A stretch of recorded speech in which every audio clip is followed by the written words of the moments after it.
Les vraies voix Sud Radio, 17h-19h, Philippe David, Cécile de Ménibus. Bonjour, on espère que tout va bien. On est ensemble jusqu'à 19h comme tous les jours du lundi au vendredi. Exceptionnellement, nous ne serons pas là vendredi d'ailleurs. Bonjour Philippe David. Bonjour Cécile de Ménibus. Comment se porte Philippe David? Il se porte très bien, j'ai un petit truc à vous faire écouter. Ça vous dit?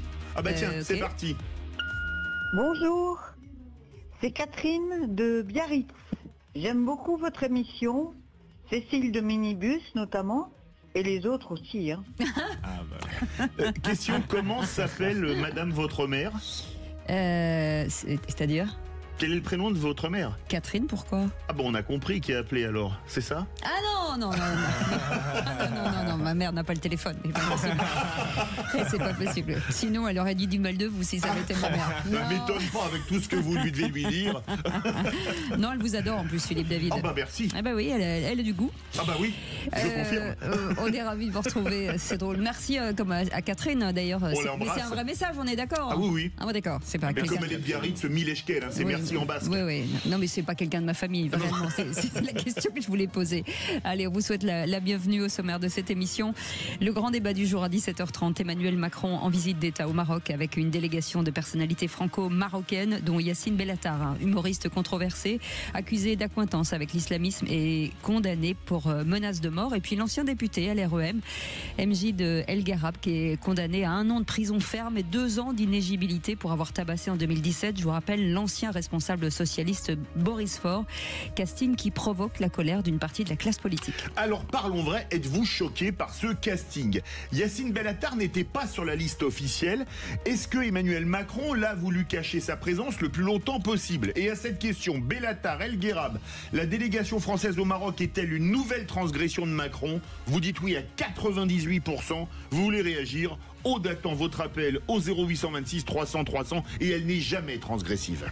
Et le coup de projecteur des vraies voix à 18h30. Les députés ont adopté des amendements pour surtaxer les sodas et les bières très alcoolisées lors des débats du budget de la sécurité sociale. Geneviève Darrieussecq, la ministre de la Santé, se dit favorable à une nouvelle taxe sur les produits très sucrés, mais les professionnels de l'agroalimentaire dénoncent un choix budgétaire sous prétexte de santé publique. Alors parlons vrai. Est-ce que tout est bon pour vous prélever de l'argent? Nous prélever de l'argent. Est-ce que la santé publique n'est pas un simple prétexte? C'est à cette question. Nouvelle taxe sur le sucre et l'alcool. La santé publique sert-elle de variable d'ajustement face au déficit? Vous dites oui à 80%. Vous voulez réagir? La voix sucrée d'autres vous répondra au 0826 300 300. Elle a bon dos, Aude. Allez, avec notre invité Magali Phil, lui sera avec nous, délégué général de Brasseurs de France. On vous souhaite la bienvenue. On est ensemble jusqu'à 19h. Les vraies voix Sud Radio. Philippe Bilger, président de l'Institut de la Parole. Bonsoir ma chère Cécile, vous m'avez un peu plombé le moral. Ah, pourquoi? Parce que j'ai cru comprendre que vous ne seriez pas là le 1er novembre. C'est tout à fait exact, maintenant que vous le dites, absolument. Ça me déprime Ça peu. vous déprime? Oui, j'aime pas. J'ai de délicieuses et tendres habitudes avec vous et j'aime pas changer. Oh, j'aime bien. Mais vous inquiétez pas, je serai pas là non plus. Non, mais vous, c'est pas un problème. mon Dieu, je ne souhaite pas votre départ. Merci. Vous êtes tellement adorable pour permettre la satisfaction de quelqu'un qui aime les replays dans la vie.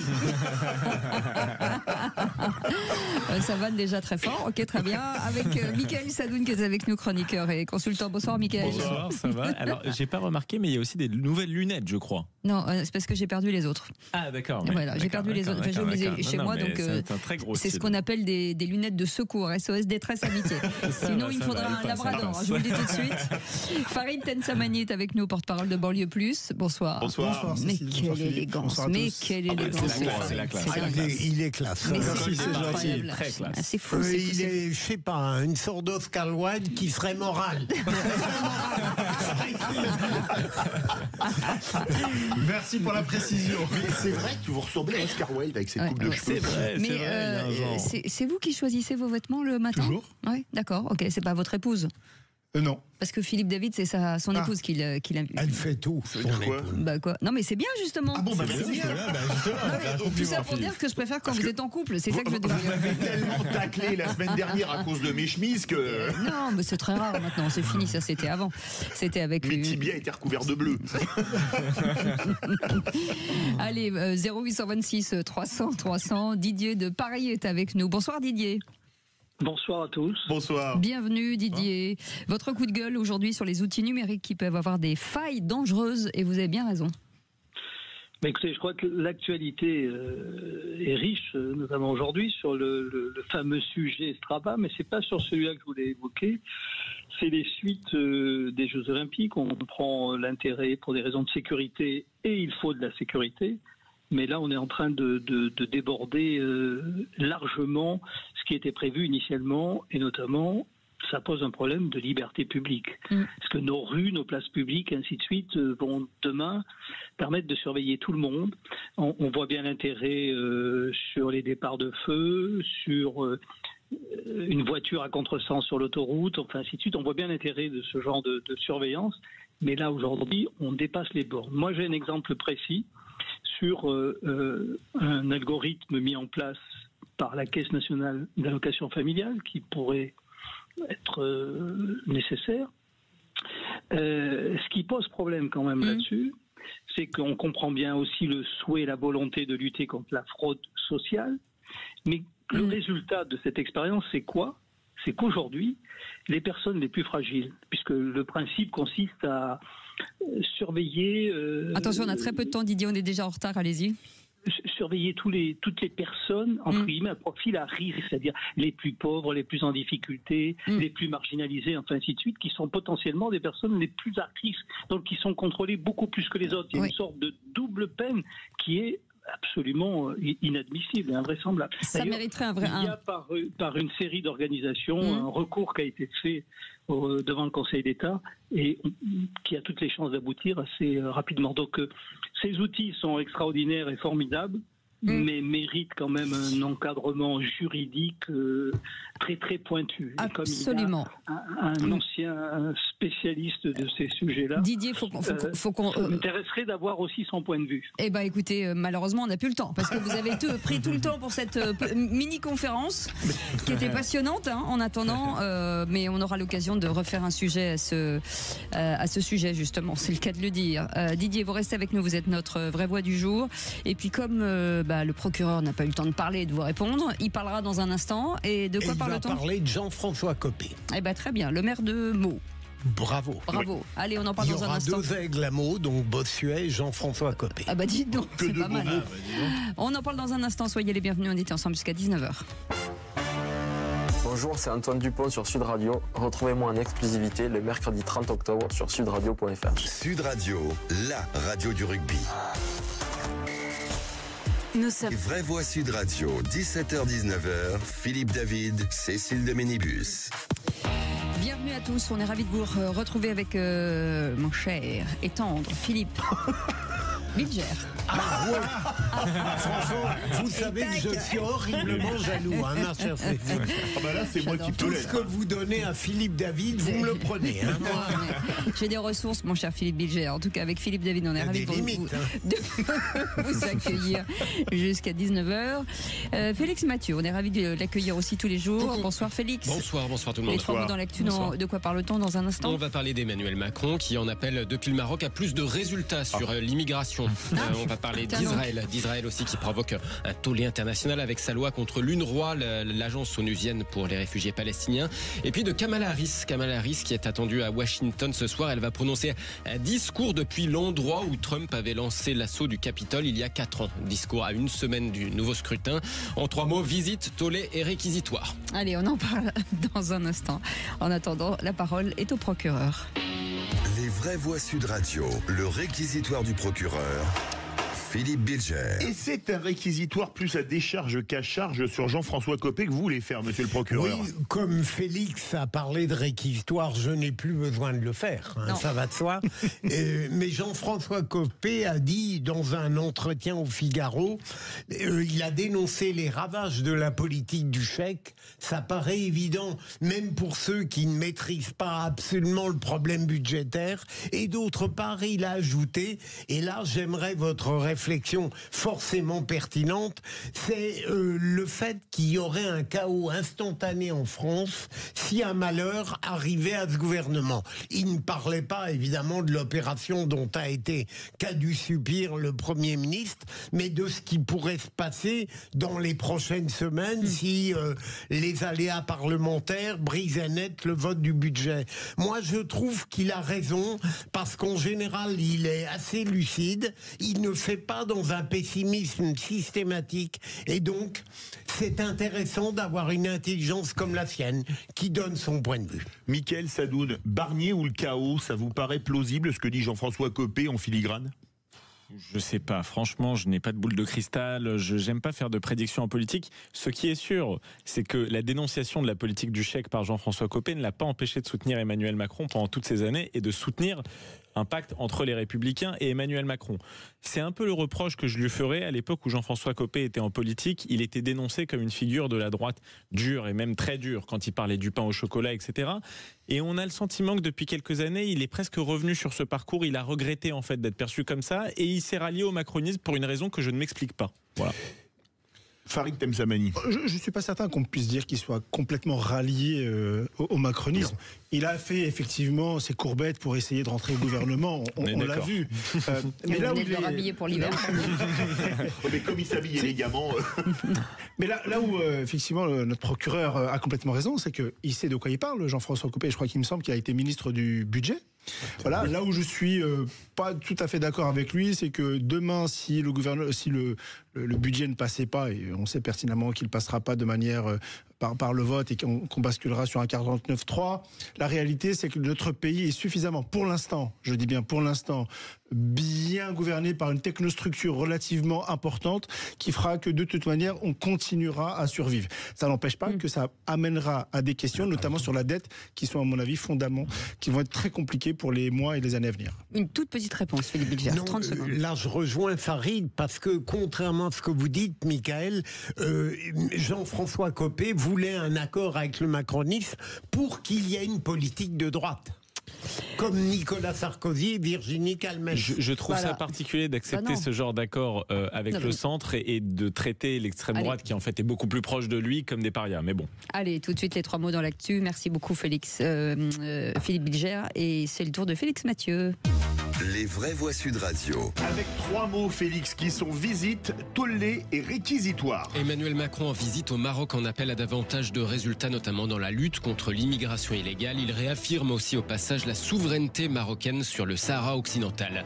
Israël provoque un tollé international après le vote d'une loi interdisant sur son sol les activités de l'UNRWA, l'agence onusienne pour les réfugiés palestiniens. Et puis, oui, va-t-elle faire du Philippe Bilger? Kamala Harris doit prononcer ce soir un réquisitoire contre Donald Trump à une semaine du scrutin. Discours depuis le lieu où il avait lancé l'assaut du Capitole à Washington après sa défaite. Les vraies voix Sud Radio. Il était venu soigner les relations franco-marocaines, alors en visite d'État à Rabat, avant les sujets migratoires, avant les sujets qui fâchent. Emmanuel Macron a pensé au petit mot qui va bien à propos du Sahara occidental, ce vieux contentieux entre le Maroc et l'Algérie.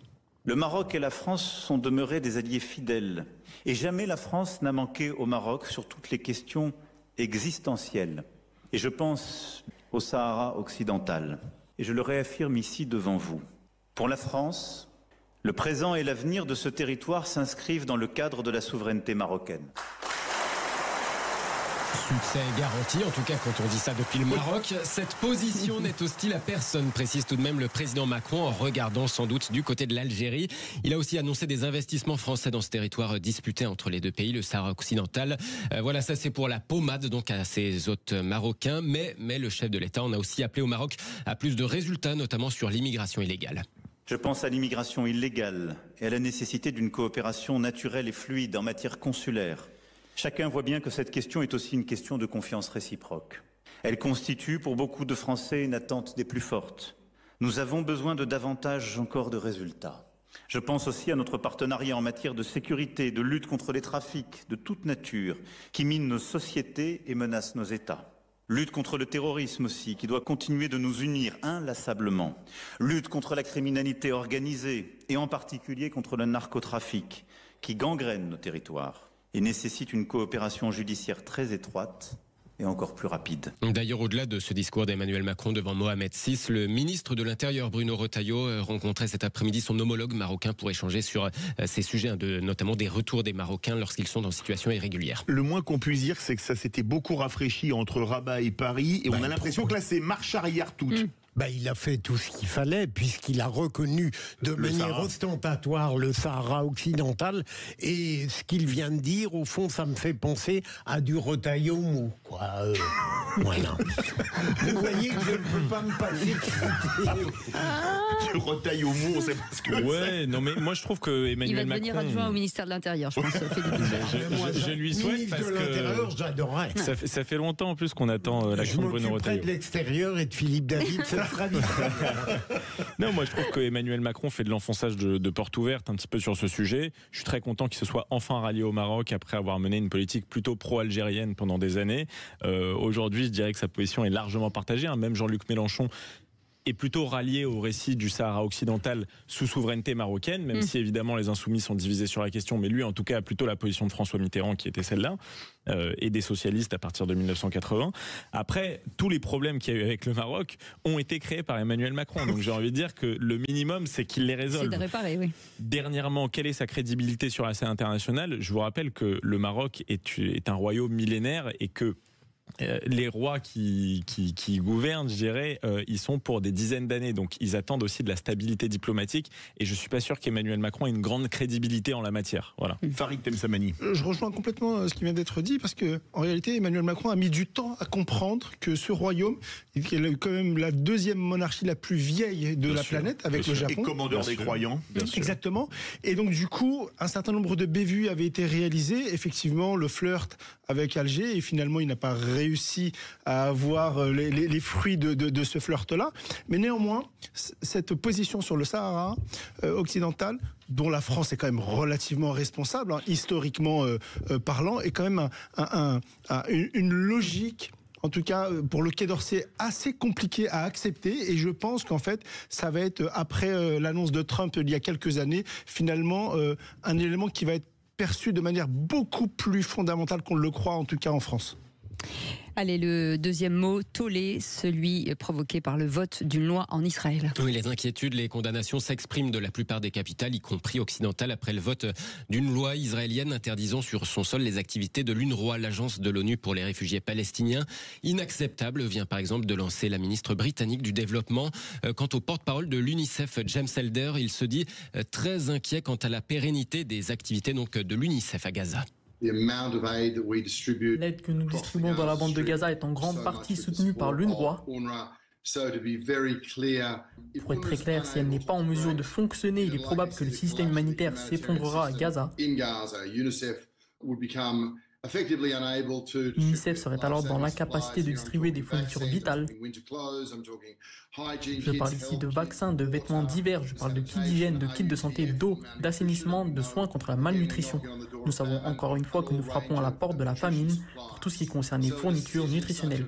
Une telle décision signifie donc qu'une nouvelle façon de tuer les enfants a soudainement été trouvée.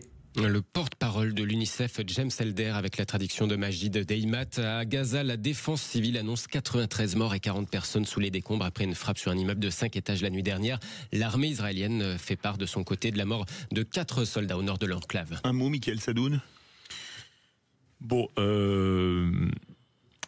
je pense déjà que l'UNRWA s'est pas mal décrédibilisé. On a quand même découvert depuis le 7 octobre que certains de ses membres avaient été partie prenante pendant les massacres du 7 octobre. Ensuite, j'espère qu'Israël, évidemment, continuera à faire entrer une aide humanitaire. Je suis totalement en désaccord avec ce qui est dit par ce porte-parole. Évidemment que la volonté d'Israël n'est pas de tuer les enfants. Si c'était le cas, je peux vous dire qu'on aurait vu la différence depuis. Voilà, c'est tout simplement ce que je voulais dire. L'ONU s'est globalement décrédibilisée dans la gestion de ce conflit, donc je pense qu'elle n'a aucune légitimité. Surtout quand on sait qu'elle a participé à ce genre d'activité. Voilà. Je fais confiance à Israël, mais je note tout de même une tendance à soupçonner les instances, institutions qui ne sont pas totalement favorables à sa cause. Tu penses que c'est illégitime ? Moi, je trouve que l'ONU s'est pas mal décrédibilisé. Bon, on pourra en reparler, mais... Allez, le troisième mot. Troisième mot, Kamala Harris est en phase de bilgérisation accélérée puisqu'elle va faire son réquisitoire final à une semaine du vote, jour pour jour. Avec un message, tournons la page Trump, retrouvons notre optimisme. Le message que Kamala Harris devrait adresser aux Américains dans un discours à Washington et à l'endroit même où Donald Trump avait harangué ses partisans le 6 janvier 2021, juste avant l'attaque du Capitole.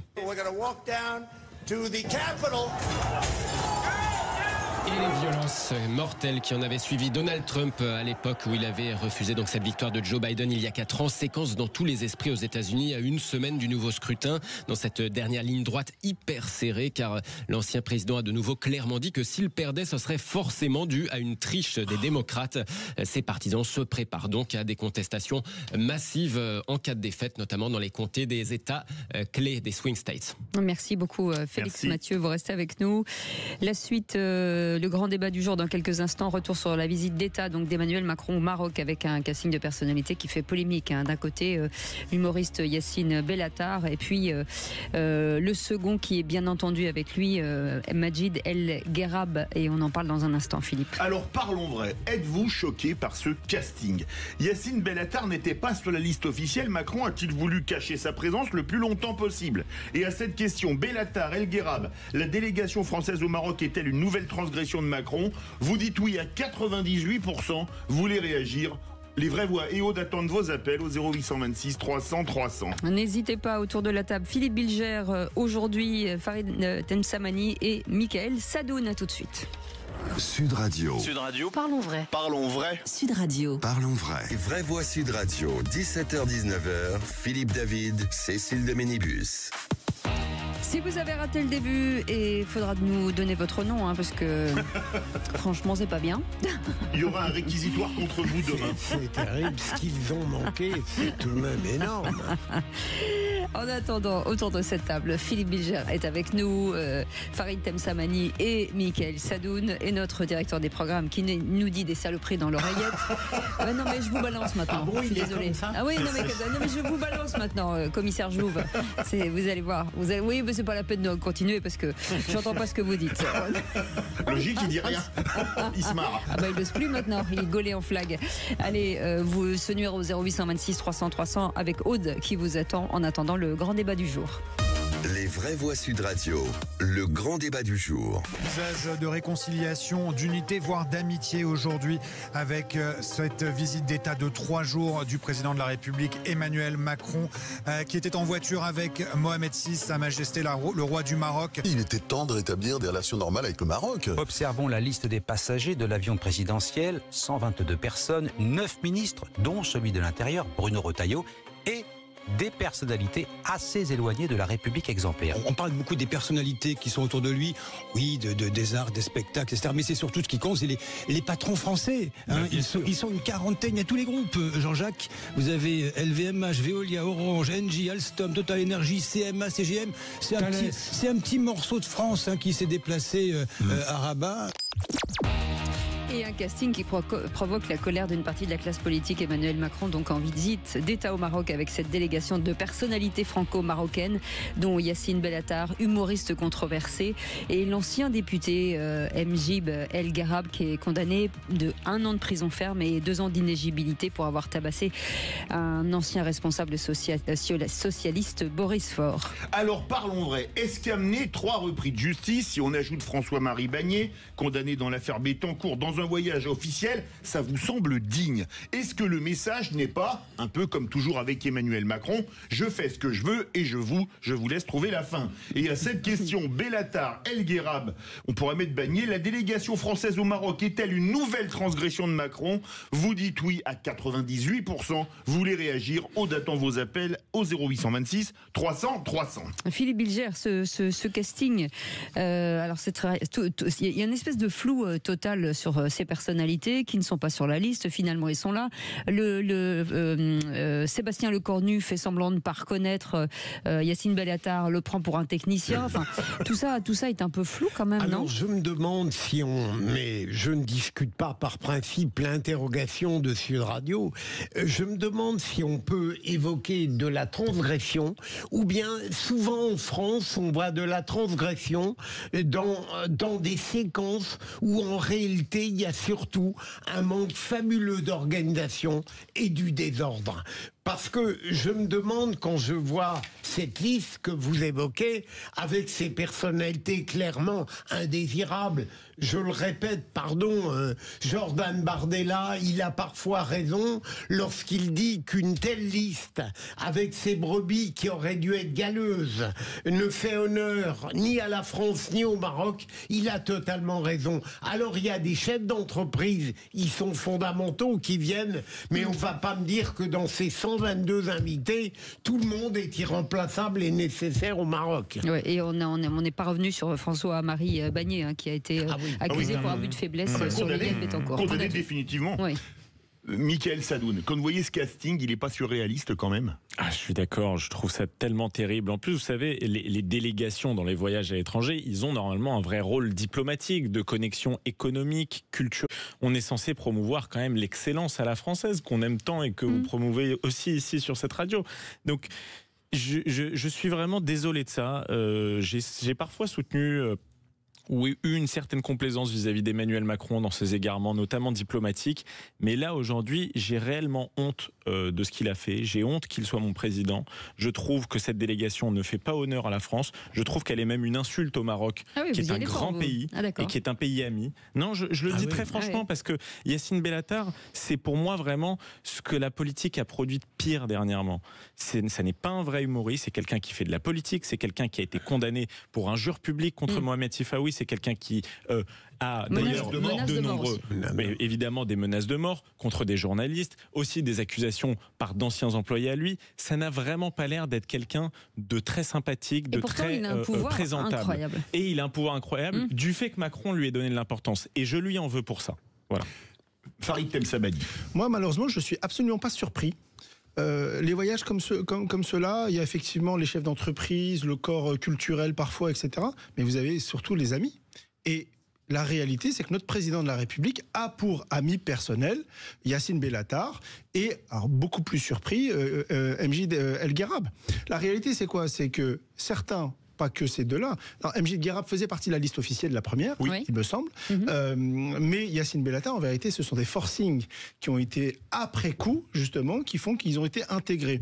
Et je pense que c'est à l'image de notre président de la République, le fameux « en même temps », là où moi je suis particulièrement choqué, puisqu'on parlait effectivement de l'amitié avec le Maroc, c'est que nous avons une communauté d'origine marocaine sur le territoire français. Moi, mes parents sont d'origine marocaine. D'excellence, surtout. D'excellence. Surtout avec Farid Temsabani. Notamment ma personne. Mais, on n'est jamais servi par soi. Vous avez des enfants d'immigrés marocains qui font Polytechnique. Vous avez des gens qui réussissent brillamment.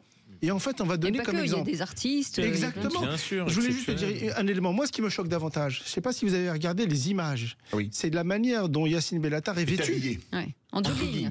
En jogging. Et ça, c'est une insulte. Que le président de la République française accepte qu'il soit vêtu de la sorte, c'est sa responsabilité. Mais dans un pays comme le Maroc, recevoir, s'habiller comme cela lorsqu'on est reçu par un monarque, moi je trouve ça assez scandaleux. Vous trouvez ça scandaleux ou vous trouvez que finalement, allez, c'est du Macron, c'est transgressif, il a toujours été comme ça, venez nous donner votre avis au 0826 330. Ah si, moi je trouve que c'est transgressif. Je trouve ça tellement pas transgressif.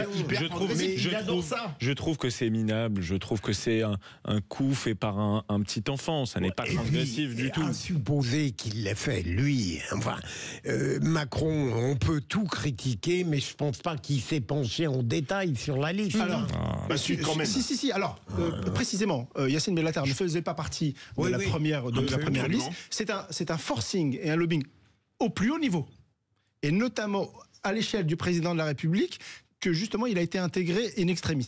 Ou sinon, il ne se serait pas permis, en tout cas le Maroc l'aurait pas reçu tel quel. Mais ça veut dire que qu'est-ce qu'on cherche en les faisant venir? Qu'est-ce qu'ils sont censés apporter en fait? C'est ça qui est intéressant. Pourquoi eux plus que les autres? Il faudra leur poser la question, mais la réalité, c'est une sorte de pied de nez. On a évoqué tout à l'heure les condamnations le registre, en l'occurrence, mais là, ça fait beaucoup quand même. Il y en a 3 qui ont eu des condamnations définitives. Et ça fait quand même beaucoup. Et à mon avis, il y en a d'autres qui ont des problèmes avec la justice. Oui.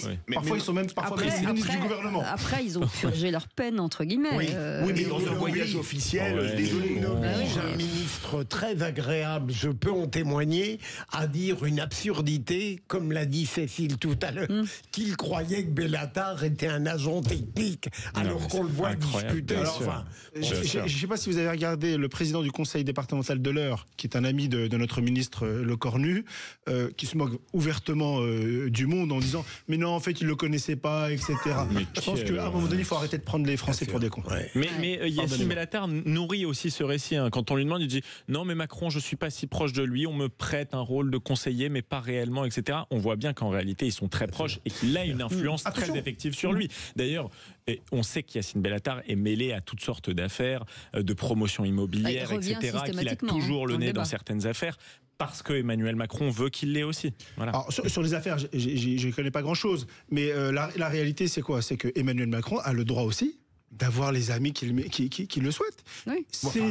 C'est désolant pour... Emmanuel Macron, il a droit. Le président de la République, non. Mais le problème, c'est que vous saviez mieux que moi, en tout cas, que nous sommes dans une sorte de monarchie républicaine. Justement, il faut qu'il y ait les deux corps du roi. Mais bien sûr. mais la difficulté, c'est que la réalité, c'est que Emmanuel Macron a comme pour ami ce type de personnage. Moi, je suis très attristé pour les victimes. Qu'il fasse du camping avec lui, voilà. Mais oui, c'est ça. Par contre, sur le rôle qu'on prête, notamment Yacine Bellatar, en termes d'influence, je pense qu'en fait, je pense qu'il est absolument pas dans cette logique-là. Quand on connaît un peu comment fonctionne le président de la République. Mais pourquoi l'emmener alors? Parce que c'est faire plaisir à un moment donné à un de ses amis, mais comme il a emmené d'autres personnes beaucoup moins problématiques, juste par plaisir. Si je ne m'abuse, vous êtes porte-parole de Banlieue Plus. Oui. Est-ce que le message, parce que Yacine Bellatar, je me souviens d'un discours qu'il fait qu'ils ne sont pas dans une logique d'intégration, etc. Vous en rappelez? Est-ce que quelque part, c'est pas un petit clin d'œil de la part d'Emmanuel Macron aux franges les plus communautaristes qui existent? Souvenez-vous, lorsque Jean-Louis Borloo présente son plan au président de la République, qui tient la parole à l'Élysée à ce moment-là? C'est Yacine Bellatar. Et Jean-Louis Borloo, si je ne dis pas de bêtises, ancien ministre d'État de notre pays, et à qui on donne le change face à un humoriste. Moi, à titre personnel, c'est pas mon humour. Mais la réalité, c'est qu'il a probablement son public, Yacine Bellatar. C'est pas ça la difficulté. C'est qu'en termes d'exemple, vous parlez des banlieues. Moi, je suis désolé. Dans nos banlieues, vous avez des talents, vous avez des gens qui sont extraordinaires. Bien sûr. Et en fait, on va donner ce genre de choses. Mais ça montre quoi également? Ça montre la considération de notre président de la République pour ces thématiques-là également. Allez, 0826 300 300 avec Didier qui est avec nous. Bonsoir Didier. Bonsoir. Bonsoir. Écoutez, je ne peux que partager ce qui a été dit autour de la table. Emmanuel Macron, il a le droit d'avoir les amis qu'il veut. Il les reçoit et je crois qu'il y a une habitude qui est les visiteurs du soir, c'est ça, les visites. Oui. Dans ce cadre-là, mais c'est déjà il y a longtemps. Quand il est dans le cadre de ce genre de déplacement, une visite d'État, il y a quand même des choses qu'on doit s'interdire. Il est président de la République, il n'est pas touriste au Maroc sur 48 heures. C'est quand même, il n'engage pas que ses choix à lui et sa personnalité à lui. Mais je pense que Macron, en même temps, lui a pas trop servi en termes de politique intérieure. Je pense qu'au niveau international, ça va être pareil.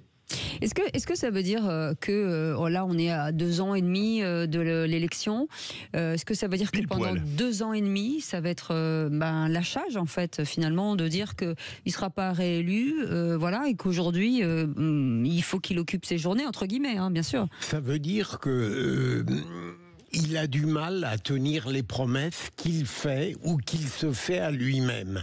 Déjà, il a de plus en plus de difficultés à se tenir serein comme il l'avait promis, devant le gouvernement de Michel Barnier. Je pense qu'Emmanuel Macron, et en ce sens-là, votre question est très pertinente, il a toujours besoin de surprendre, peut-être de transgresser, et il ne peut rien faire comme tout le monde, comme le président basique et banal qu'il devrait être, et c'est très dur d'être banal dans une France déboussolée, mais il ne peut pas faire autrement que de faire passer sa personnalité avant les actes légitimes qu'on attend de lui. Mickaël Sadoun, j'ai compris qu'on n'était pas d'accord. Pour moi, Macron, il est transgressif, j'ai dit dans mon lancement, c'est je fais ce que je veux et je vous...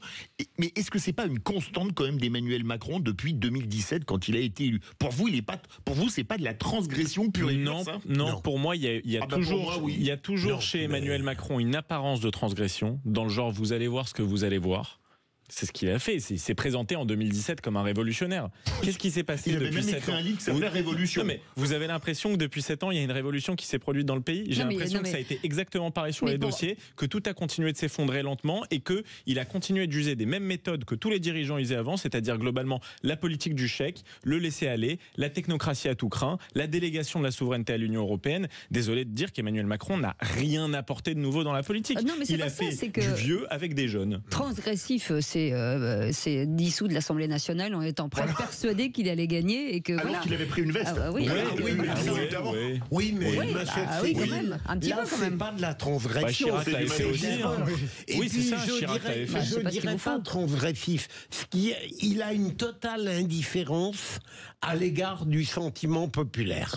Profondément, je pense qu'il fait. Alors, on peut peut-être qualifier ça de transgression. Je crois plutôt que c'est un être qui considère qu'il a forcément raison contre les autres. Moi, j'espère que les historiens ne nous apprendront pas que c'est Yacine Bellatar qui a conseillé la fameuse dissolution l'été dernier. Mais plus sérieusement, Dominique de Villepin s'est occupé de celle de 97. Plus sérieusement, Philippe Séguin avait déconseillé. Il avait encore raison. Plus sérieusement, la réalité c'est quoi? C'est que tous ces éléments-là, on parle de 2017, mais aujourd'hui nous sommes dans 2024 et on le sait pertinemment, c'est que les Français ont voté. Les Français lui ont donné par 2 fois mandat. Et est-ce que vous pensez qu'ils l'ont élu ou qu'ils n'ont pas voté contre Marine Le Pen au second tour? Pour moi, ça revient toujours la question. La finalité est identique. Non, mais c'est pas un vote d'adhésion. Oui, c'est pas un vote d'adhésion. Vous savez, Jacques Chirac en 95, c'est pas forcément un vote. En 2002, on rejette Jospin. Mais déjà en 95, on rejette Jospin. C'est pas forcément un vote d'adhésion.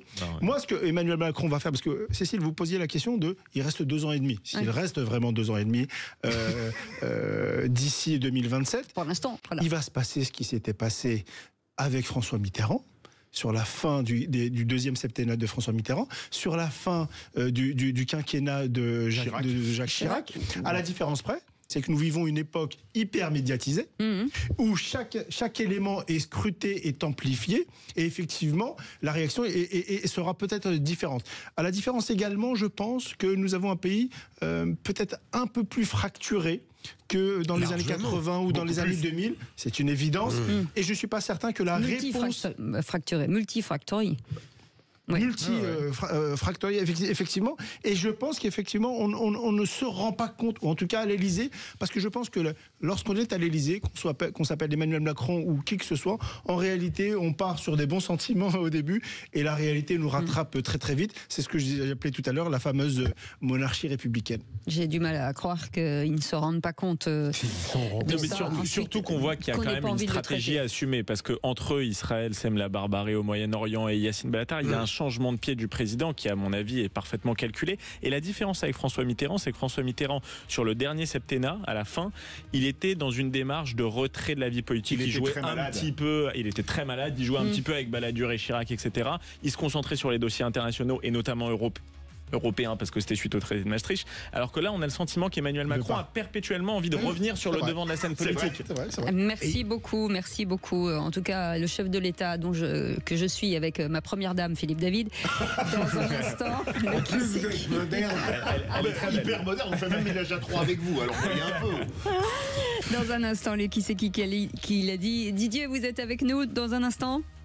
Oui, absolument. Eh bien, vous ne bougez pas. J'espère que vous allez gagner. Vous serez notre Premier ministre. Allez, à tout de suite.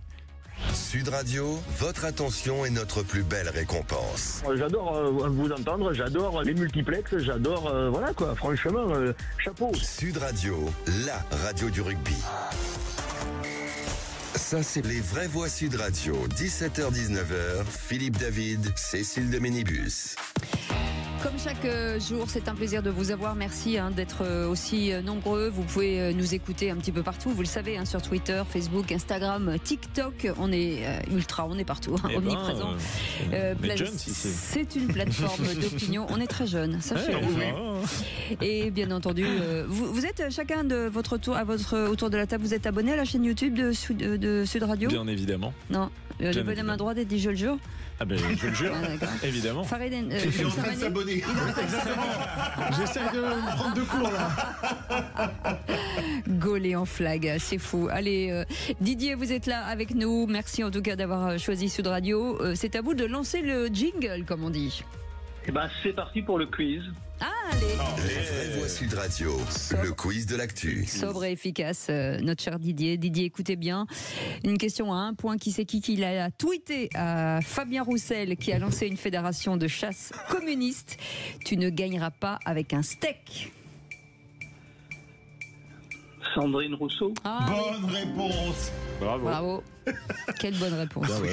Question, qui c'est qui l'a dit à 2 points, Didier? Qui c'est qui l'a dit? Les fonctionnaires ne sont pas responsables de la dette. Ce n'est pas une personnalité politique, mais syndicale. Oh, elle fait un peu de politique quand même. Oui. Didier. Il faut que je cale. Ça doit être Binet. Bonne réponse de Philippe Bilger qui engrange 2 points. Quand Binet, on parle de syndicat. secrétaire général de la CGT. Qui c'est qui l'a dit 2 points? Le Parlement aujourd'hui est épuisé par Michel Barnier, qui fait preuve d'un grand cynisme.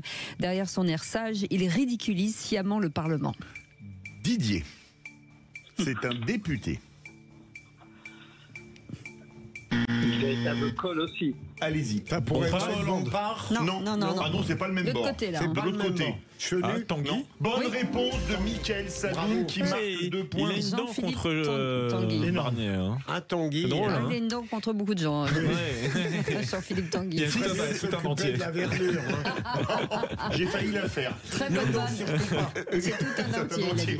Qui c'est qui l'a dit? Attention, celle-là vaut cher à 3 points, Didier. Si tous ceux qui ont tâté de la drogue dans le milieu politique, dans le milieu du spectacle, dans le milieu du journalisme devaient tous démissionner, je pense que ça ferait du monde. Didier. Au moins, j'aurais des émissions partout, moi. Il était invité sur votre radio ce matin. Absolument, il était invité sur Sud Radio ce matin. Oui. Charles de Courson. Bonne réponse de Didier qui marque 3 points. Alors là, Didier, bravo. C'est bien, c'est bien. Il est abonné à la chaîne YouTube. C'est bien, c'est vrai. Non, il faut dire à la fin. Exactement. Lui. J'ai pas levé la main droite. Merci Didier, merci pour votre efficacité. Qui c'est qui l'a dit 3 points sur l'emploi à vie chez les fonctionnaires? C'est un sujet qui n'est pas tabou, qui doit être discuté dans le cadre du dialogue social. Didier. C'est un syndicaliste ou une syndicaliste? Non, il finira peut-être comme ça, en attendant, il est ministre. C'est Casparian. Bonne réponse de Farid Temsamani. Oui, mais vous trop tard, vous l'avez dit trop tard, c'est ministre de la fonction publique. 3 points pour Farid Temsamani. Qui c'est qui l'a dit à 2 points sur la suppression d'un jour férié? Tout ce qui permet à notre pays de montrer qu'on peut travailler davantage pour participer à l'effort de redressement va dans le bon sens. Didier. Le ministre des Finances, non? Non, presque. Saint-Martin. Bonne réponse de Philippe Bilger, c'est le ministre du budget et des comptes publics. Vous m'avez aidé, Didier, merci. Vous devriez partager avec Didier, Philippe Bilger. Mais bon. Je suis pas socialiste. C'est pas possible. Question, qui c'est qui l'a dit 2 points, Didier, attention, 90% de la population française s'est appauvrie dans le même temps où les riches ont accumulé des milliards et des fortunes extraordinaires en Macronie. Didier. Ça sent LFI, ça. Didier. C'est vrai, ça sent LFI. LFI, oui. Mathilde Panot? Non, une autre femme. Gaieté. Bonne réponse de Philippe Bilger. qui marque 2 points. Elle n'est pas vraiment gaieté. Hein. Elle est assez austère. Farid, vous comptez. Mais il a marqué 3 points quand même, hein, Farid. Oui. Je vais essayer de me réveiller. C'est moi le dernier pour le moment. Non, c'est le dernier, c'est Mickaël pour le moment. Qui c'est qui l'a dit à 3 points sur la taxe sur le sucre? Se battre contre l'obésité et le diabète suppose le développement de tous les moyens nécessaires, mais je ne pense pas que ce soit la meilleure arme. Et c'est un grand patron. Un grand patron. Didier, au très médiatique. Ça doit être Leclerc. Oui, Bonne j'allais dire. réponse Bravo. On laissait Didier. Didier n'avait pas répondu. Alors là, Oui, non, mais il ne savait pas, ma chère Fédé. Didier ne savait pas, il est du j'étais dans les starting blocks. Didier, est-ce que vous le saviez? J'allais y arriver, mais c'est les 4 secondes. Il allait y arriver. Il est bon. Retirez les points, Philippe Bilger. Didier. Tous les jours. Moi, il est très scrupuleux. Didier, avec cette réponse-là, vous allez finir au gouvernement, en fait, attention. C'est pas mal. Bon, Didier, merci beaucoup. En attendant, qui c'est qui a gagné? Eh bien, c'est Philippe Bilger, par miracle, 9 points. Didier, 4 points. Farid Temsamani, 3 points. Mickaël Sadoun, 2. Oui. Sur les derniers 3 points, je suis bon, bref. Vous avez sauvé votre honneur. Et encore, j'avais révisé avant de venir. Ouais.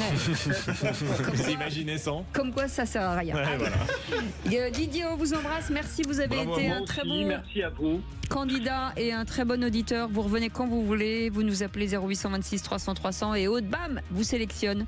En attendant, si vous voulez faire de même, c'est facile, hein, vous l'appelez et nous serons ravis de vous accueillir. Dans un instant, le journal et puis un peu de météo et le coup de gueule de Philippe B. Je vais pousser un coup de gueule contre ceux qui veulent nous la faire à l'envers. Ah. Et quoi, c'est sexuel? En général, absolument pas. Peut-être. Non, mais on veut nous la faire à l'envers. On en parle dans un instant. Sud Radio. Sud Radio. Parlons vrai. Parlons vrai. Sud Radio. Parlons vrai. Les vraies voix Sud Radio, 17h-19h, Philippe David, Cécile de Ménibus. Retour des vraies voix avec Cécile de Ménibus, en pleine forme, Philippe Bilger, pareil, toujours élégant, Farid Temsamani est toujours fidèle au poste, Mickaël Sadoun. Ah, il y a eu l'élégant, il y a eu la forme, et moi j'ai la fidélité, d'accord. Oui, c'est bien, non, ça vous va évidemment. C'est une belle qualité. C'est vrai. Rare en politique. C'est déjà pas mal, hein. Venant de Philippe David, un compliment, c'est... Ah non, mais rien que beau. Je le prends. Non, mais c'est bien, si. Quoi? Vous m'en faites pas souvent, c'est pour ça. Si, mais il faut le percevoir. Au moins une fois par émission, je vous fais un compliment. C'est sympa. Et comme ça, les compliments qu'elle vous fait, on y croit. Bah voilà. Exactement. Je suis pas comme vous, moi je vais avoir vanté comme Rocco Siffredi, plus personne pense que je suis surdimensionné. Exactement. Comme dirait Jean-Claude Van Damme, quand on donne trop de chocolat à un chien, il va s'engraisser. Il a dit ça. Dis donc, je sais pas comment vous devez le prendre, Philippe David. Je ne fais pas de mauvaise mais là, je suis vraiment aware que je suis gros. Non, pas du tout. Non, vous êtes parfait. Svelte est magnifique. Vous êtes parfait pour les autres. Enfin bref, on vous souhaite la bienvenue. On est très heureux d'être ensemble avec Philippe Bilger, Mickaël Sadoun et Farid Temsamani aujourd'hui. 0826 300 300. Vous êtes bien entendu, vous avez la possibilité de commenter et en attendant, vous laissez des messages sur notre répondeur et on les écoute. Je suis Christophe et je voulais signaler que ce sont des choses fréquentes, que le SAMU ne se déplace pas. Mon frère, en fin de semaine dernière, il a eu un accident bas de chez lui. Il était 2-3 heures du matin. Son fils est descendu à téléphoner au SAMU. Ils ont refusé de se déplacer. Mon neveu a dit qu'il ne pouvait pas le monter chez lui. Ils lui ont dit, vous avez qu'à appeler des voisins pour le transporter chez lui.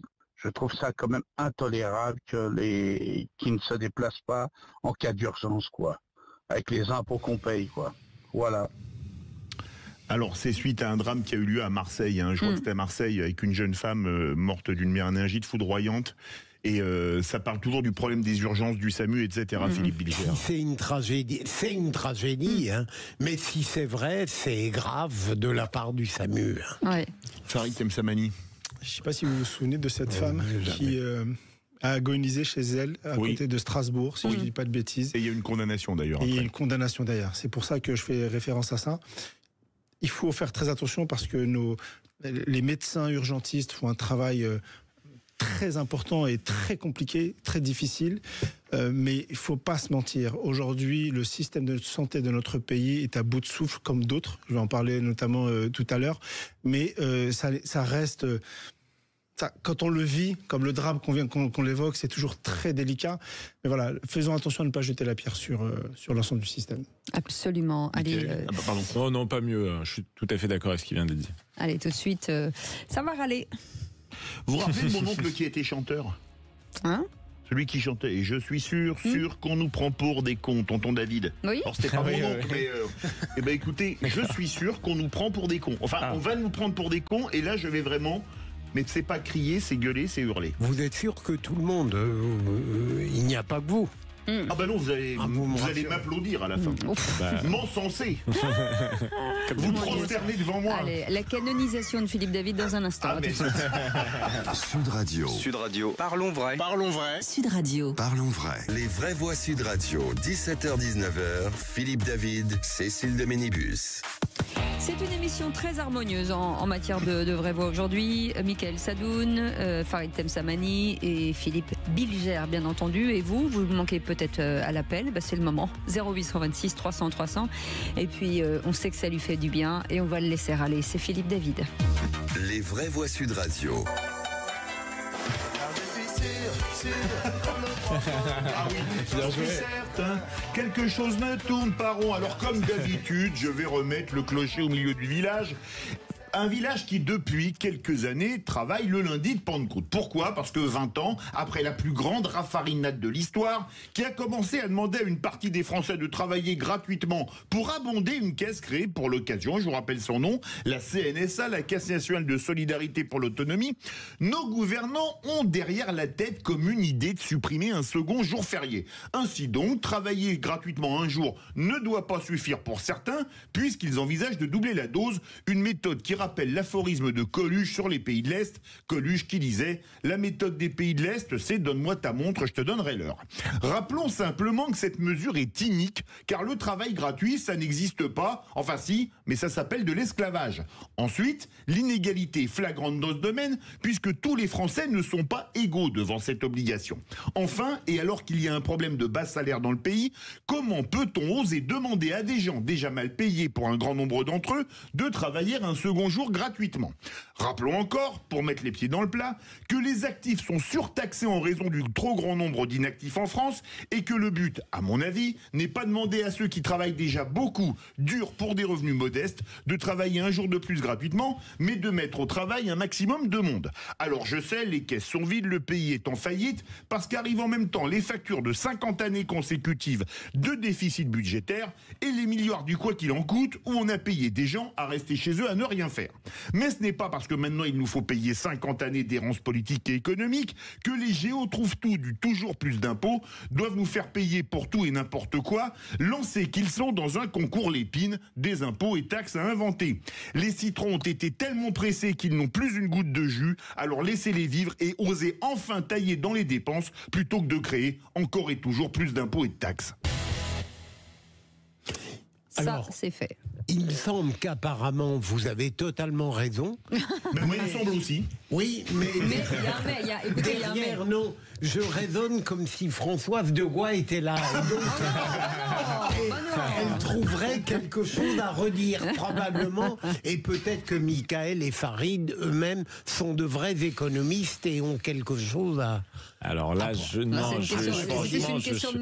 suis tout à fait d'accord avec Philippe David. Je trouve, alors je suis pas un grand libéral, moi je suis plutôt keynésien, donc on marque ça relativement à gauche normalement. Mais je suis écœuré de la manière dont l'État est en train de faire les poches à tout le monde en ce moment, que ce soit les individus, les entreprises, etc. Pour une mauvaise gestion qui est de sa responsabilité. Et notamment parce que Philippe David a dénoncé les égarements budgétaires pendant une cinquantaine d'années. Mais il a rappelé ensuite que c'était surtout le quoi qu'il en coûte et le Covid. Parce que quoi qu'il en coûte, c'était une formule de poésie de classe de 5e. Mais derrière le quoi qu'il en coûte, qu'est-ce qu'il en coûtait vraiment ? Déjà un coût social énorme avec des générations qui ne sont plus habituées à travailler comme avant. Un coût économique très important que déjà à l'époque on dénonçait. Des conséquences financières qui vont amener les Français en fait à se faire racketter comme on le voit en ce moment. Donc Je trouve que c'était des choix irresponsables qui nous mènent à la situation actuelle. Ceci dit, j'aimerais quand même que ce soit d'abord les retraités qui les payent, parce que c'est d'abord les retraités qui ont profité de la fermeture de l'économie et du quoi qu'il en coûte. On l'a fait quand même pour eux, et c'est eux qui sont dans une situation relativement plus prospère que les autres. Moi, je souscris complètement. Ça rime à quoi ? Vous travaillez, vous êtes déjà imposé sur le revenu, vous avez un certain nombre de charges sociales, que vous soyez employeur ou employé, etc., etc. Et en réalité, on essaie de nous faire comprendre, par amateurisme, la réalité c'est ceci. S'il vous plaît, on va vous ponctionner une journée de solidarité supplémentaire. Mais déjà la première n'a pas lieu d'être. La réalité, ça veut dire que notre système tel qu'il est organisé en réalité est défaillant. C'est ça la réalité. Et comme on ne veut pas assumer, on ne veut pas dire voilà, il faut tailler ici, alors qu'à côté de ça, il faudrait en mettre. On parlait tout à l'heure du système de santé qui est en train de s'effondrer.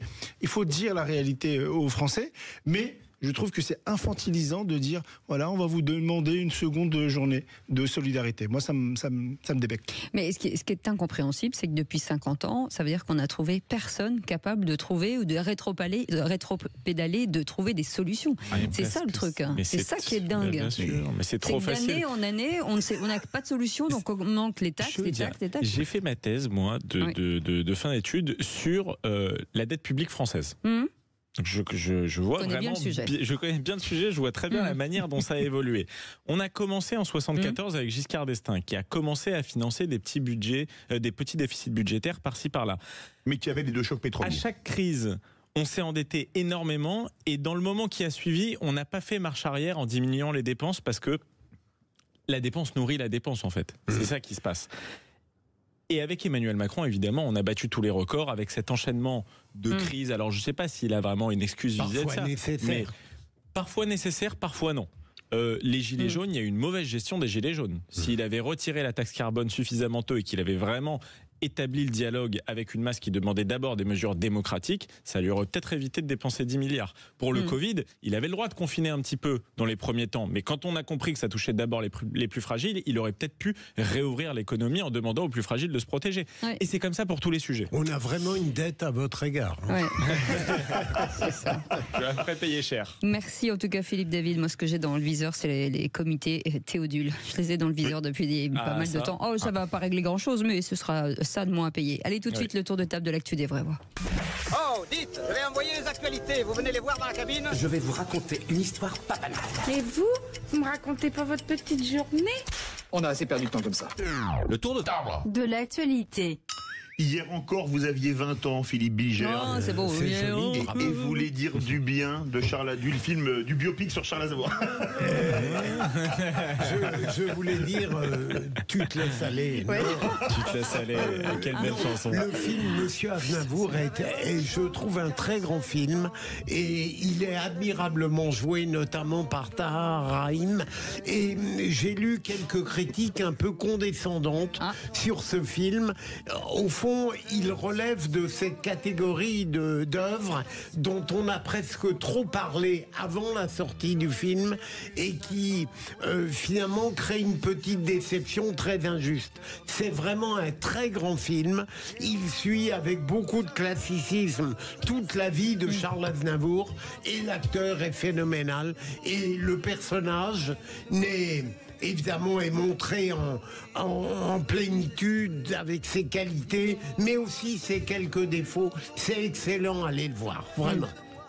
C'est vrai que moi j'ai vu un film qui se fait tailler par Libé et Télérama, faut toujours aller le voir. Et c'est ce que dit à chaque fois Philippe. Ah mais non mais c'est vrai, dès que le film est taillé, j'y vais. Alors là, un amoureux de Aznavour, Michael Sadoun. Ah oui, totalement. En plus, moi je suis pas un grand cinéphile, mais je vais toujours voir les biopics, qui est vraiment un genre que j'adore, très surtout quand c'est une personnalité que j'adore. Alors moi j'ai adoré Gainsbourg-Héroïque, j'ai adoré Ray, le biopic de Ray Charles, qui était génial avec Jamie Foxx. J'ai moins aimé celui d'Elton John pour différentes raisons, moins celui de Freddie Mercury. J'ai beaucoup aimé celui de John Lennon, de Nowhere Boy, et j'irai voir évidemment Charles Aznavour, qui est une personnalité à laquelle je suis très attaché malgré mon jeune âge. Je pense que c'est un artiste qui traverse les générations et je le sais, ma génération l'adore. Farid Temsamani. Complètement d'accord. Moi, j'avais une relation un peu particulière, puisque j'ai dit tout à l'heure que j'étais proche de Jean Rachid, que je salue naturellement, qui était le gendre de Charles Aznavour. Aznavour, c'est quelqu'un qui qui faisait partie de la famille de tous les Français en réalité. Et patrimoine. Hein. Oui, exactement, le patrimoine.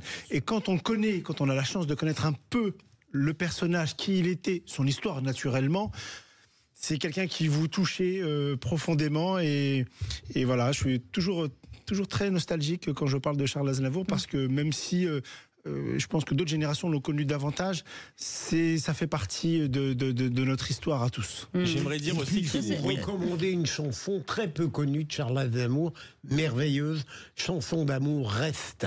Ouais, 1 minute 45 d'un seul tenant. Vous qui aimez les histoires d'amour, mon cher Michael, et cette chanson qui est finissent bien. Hein. Absolument. Magnifique. Et puis, j'ai pas souvenir qu'il y ait eu du Charles Aznavour pendant les JO, non? Non. Hein. Ah non, la cérémonie d'ouverture, non, je crois pas. C'est avec Mireille Mathieu, je trouve que ce sont des personnes qui ont manqué. J'aurais bien trouvé quelques moments de la cérémonie à enlever pour mettre ça à la place. Je ne dirais rien. Je suis d'accord. Voilà. Avec vous, Michael Sadoun, vous vouliez revenir aussi, vous le disiez tout à l'heure, c'est très people aujourd'hui.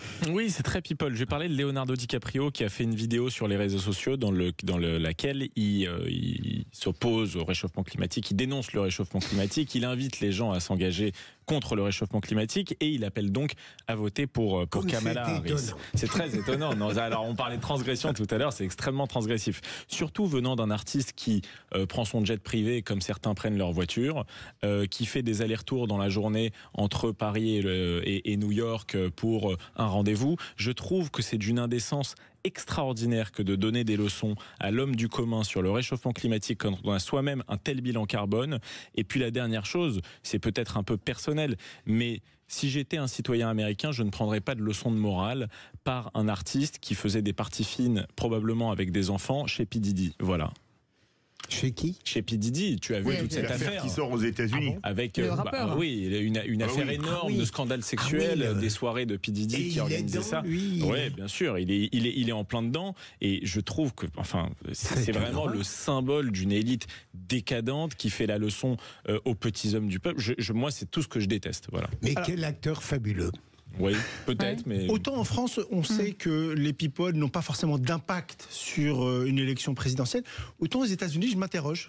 Je ne sais pas si vraiment ça peut jouer quelque chose ou pas. Vu le scandale là, qui l'entoure avec P. Diddy, je pense que ça peut même jouer en défaveur de Kamala Harris. En tout cas, c'est ce que certains observateurs m'ont apporté.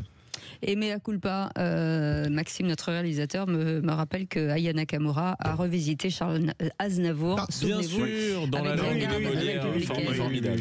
Toutes mes confuses. Mais Cécile, je me fais une remarque, en écoutant Les Vraies Voix, je me dis que cette émission ne sera jamais un plaisir démodé. Non, c'est beau. Disons, belle chanson beau. aussi. C'est beau ce terme, un plaisir démodé. Beau. Allez, dans un instant, le tour de table. Il a une très belle chanson, il dit « Il faut savoir se taire ». Écoutez comme c'est joli.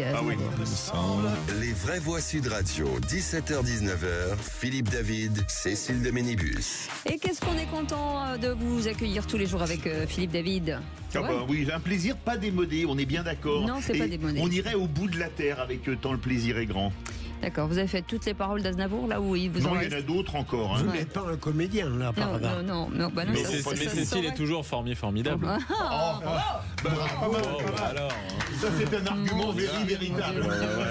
Tiens, je vais vous rajouter une date sur le planning. Pour la peine. Il sait me parler, lui, c'est fou. Allez, le tour de table de l'actu, c'était il y a quelques instants avec Michael Sadoun et puis Farid Tabsamani. Votre sujet, vous vouliez revenir sur quoi aujourd'hui? Parce que j'ai perdu le fil. Sur le déclin du système éducatif français. Oui, à en devenir une arlésienne, si ce n'était pas dramatique, je voulais évoquer avec vous le déclin du système éducatif de notre pays. Souvent caricaturé, notre système est finalement bien au-delà du déclassement. La rémunération des enseignants en est l'exemple parfait, hélas. Pourtant, à titre d'exemple, nous sommes l'un des pays européens comptant le plus grand nombre d'élèves par classe, contrairement à ce que l'on pense. Contrairement à une idée réussie, la France est le pays où les professeurs ont le plus important volume horaire annuel de l'Union européenne. Et sans faire ici la panoplie de la charge de travail en sus du volume horaire, les professeurs portent également aussi la casquette de l'assistant social, du psychologue, du confident, et j'en passe. Et pour quel traitement ? Soit le salaire dans le secteur public. À peine un peu plus du SMIC en début de carrière, les indicateurs montrent une réalité en deçà des moyennes de l'OCDE et de l'Union européenne. À titre de comparaison, nous sommes plus de 2 fois moins attractif que nos voisins allemands, et je ne parle même pas de nos voisins luxembourgeois. La réalité est que nous sommes du niveau dorénavant de la Grèce et de la Croatie, avec tout le respect que je dois pour nos amis grecs et croates. Puisque c'est l'actualité, en matière d'impact de pouvoir d'achat, les enseignants marocains sont bien mieux lotis aujourd'hui que les enseignants français, c'est dire. Tout ceci a des incidences catastrophiques sur le système éducatif dans son ensemble, malheureusement. Le niveau des élèves est en chute libre, tout comme celui des enseignants d'ailleurs. Je ne reviens pas sur les différents classements internationaux, PISA et autres. Or, longtemps, la force de notre économie et de notre industrie résidait dans la qualité de nos écoles, en dépit du caractère parfois élitiste, il faut le dire. Aujourd'hui, qui porte un intérêt à ce magnifique métier ? Pourtant au cœur de la notion de transmission, indispensable, selon moi, à toute civilisation digne de son nom. Honnêtement, qui ? Un pays à travers une institution maltraitante, incapable de valoriser ses propres enseignants, s'enferme mécaniquement dans un déclin durable, selon moi. Et ce ne sera pas faute d'avoir longtemps tiré la sonnette d'alarme. Philippe Billiger. Vous avez totalement raison, Farid, notamment quand vous parlez d'un magnifique métier. Le problème, c'est que même les professeurs ne sont plus fiers de l'exercer. À cause des difficultés. Mais on peut vivre dans des difficultés et garder en soi la fierté et l'honneur d'un métier. Vous savez, si je peux me permettre, il y a encore, moi, quand j'étais gamin, la tutelle de l'enseignant, c'était quelque chose de très respecté. Et on a la dégradation que l'institution a amenée de ce métier-là est tellement catastrophique que même les enseignants les plus brillants ne veulent plus. Et aujourd'hui, il se passe quoi ? Vous avez des gens qui quittent. Non seulement le taux de démission dans l'éducation nationale est juste mirobolant, et je ne parle pas de ceux qui partent dans des pays étrangers pour vendre leur savoir à juste titre. Mickaël Sadoun. Moi, je pense que le nerf de la guerre, ça reste, et ça a été mentionné, l'argent, la rémunération. Malheureusement, le respect des gens est largement conditionné par ça dans la société d'aujourd'hui. On peut le regretter, mais c'est comme ça. C'est vrai. Donc, augmenter évidemment le salaire. Tant qu'on vivra dans une société où l'influenceur gagnera beaucoup mieux que le professeur agrégé, je pense que nous serons dans une civilisation plus ou moins décadente. Voilà. Merci beaucoup, Farid Temsamani, pour ce thème. Tout de suite, l'info en plus, c'est avec Félix Mathieu. Les vraies voix Sud Radio. Et les hérissons sont en danger d'extinction en Europe de l'Ouest, avertit l'Union nationale pour la conservation de la nature. Oui, une triste annonce faite en marge de la COP16 sur la biodiversité à Cali, en Colombie. Nos hérissons d'Europe de l'Ouest changent de catégorie. Ils sont désormais considérés comme quasi en danger d'extinction.